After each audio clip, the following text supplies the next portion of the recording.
Halo semuanya, perkenalkan nama saya Benediktus Tarigan dari kelas Informatika Asore semester 3. Kali ini saya akan melanjutkan cerita ulang saya mengenai salah satu mahakarya filsafat politik, yaitu The Social Contract karya George Husserl.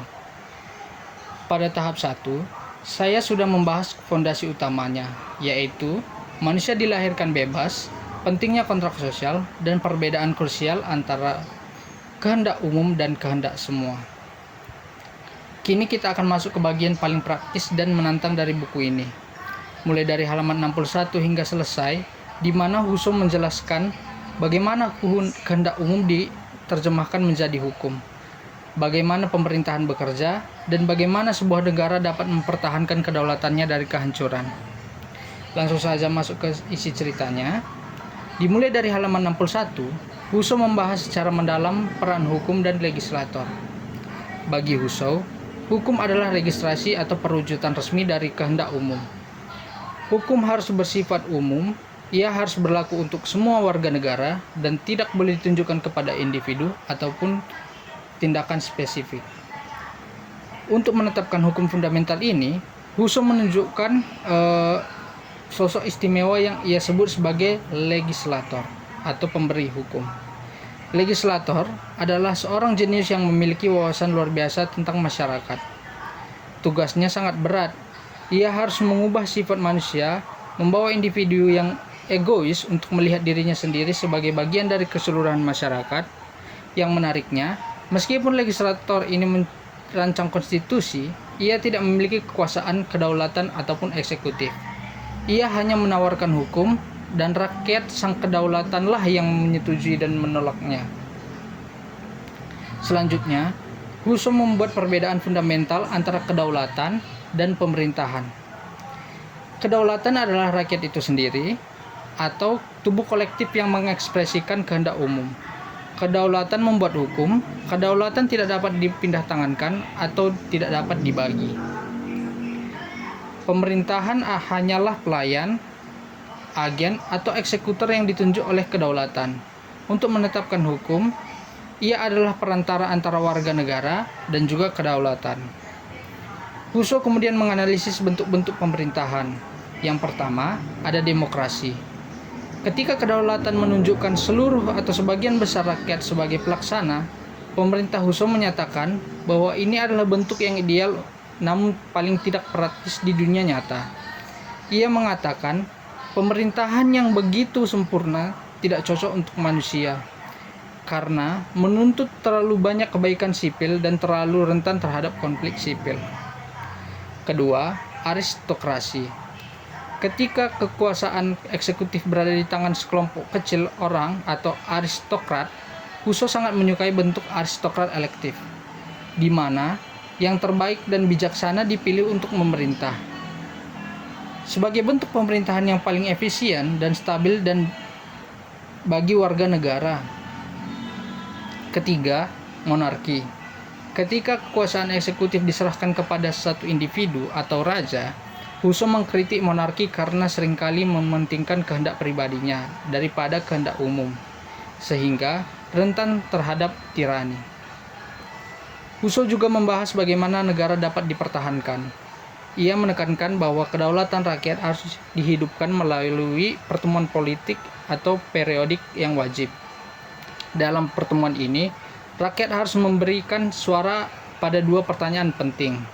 Yang pertama, apakah mereka ingin mempertahankan bentuk pemerintahan saat ini? Yang kedua, apakah mereka ingin mempertahankan orang-orang yang saat ini bertanggung jawab atas pemerintahan? Ini adalah cara untuk mencegah pemerintahan mengambil alih atau merebut kekuasaan kedaulatan. Terakhir, Husserl memperkenalkan konsep agama sipil atau civil religion. Ini bukan dogma agama tradisional, melainkan serangkaian keyakinan moral minimal yang harus diterima oleh setiap warga negara untuk menjadi anggota masyarakat yang baik.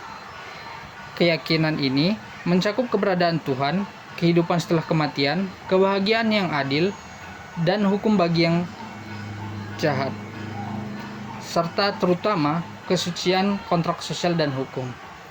Siapapun yang menolak keyakinan ini dapat diusir dari negara, bukan karena bidah agama, tetapi karena antisosial dan merusak ikatan sipil. Bagian spesifik yang paling berkesan menurut saya itu ketika Husserl secara tegas membedakan antara kedaulatan dan pemerintahan. Di halaman-halaman tersebut, dia membuat argumen yang luar biasa. Pemerintahan hanyalah komisaris rakyat dan rakyat berhak mengubah dan mencabut mandat pemerintah kapan saja. Ini adalah inti dari konsep kedaulatan rakyat mutlak yang sangat revolusioner. Husserl benar-benar membalikkan piramida kekuasaan. Raja atau presiden bukanlah sumber kekuasaan, melainkan hanya pelaksana titah rakyat. Saya merasa bagian ini adalah cetak biru filosofi utama bagi konsep pemilihan umum, mosi tidak percaya, dan revolusi yang sah secara moral. Selain itu, argumennya tentang demokrasi juga sangat kuat dan realistis.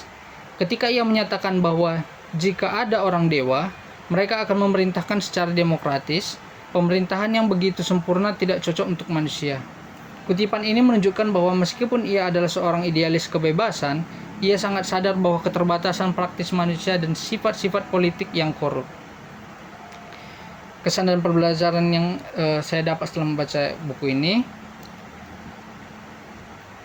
adalah karya yang sangat paradoksal tetapi luar biasa koheren.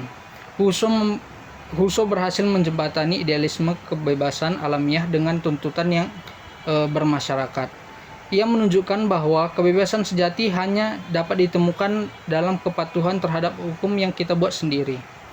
Meskipun konsepnya tentang kehendak umum terasa abstrak karena sulit membedakan suara publik yang benar-benar mencari kebaikan bersama dari sekedar kepentingan kelompok, Husserl memaksa kita untuk melihat tujuan akhir dari politik, yaitu keadilan, kesetaraan, dan kebebasan sipil. Buku ini bukan hanya tentang bagaimana mendirikan negara yang sah, tetapi tentang bagaimana mempertahankan etika kolektif atau the social contract.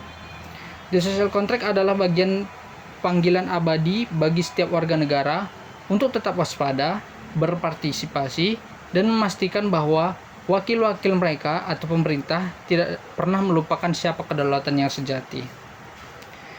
Dengan pembahasan mengenai hukum, bentuk pemerintahan, dan agama sipil, selesai sudah cerita ulang saya mengenai keseluruhan buku The Social Contract karya George Husserl. Saya berharap ringkasan ini dapat memberikan pemahaman mendalam tentang ide-ide yang membentuk demokrasi modern dan memperkaya pandangan kita tentang peran sebagai warga negara yang bebas dan berdaulat. Terima kasih banyak atas perhatiannya. Bye-bye.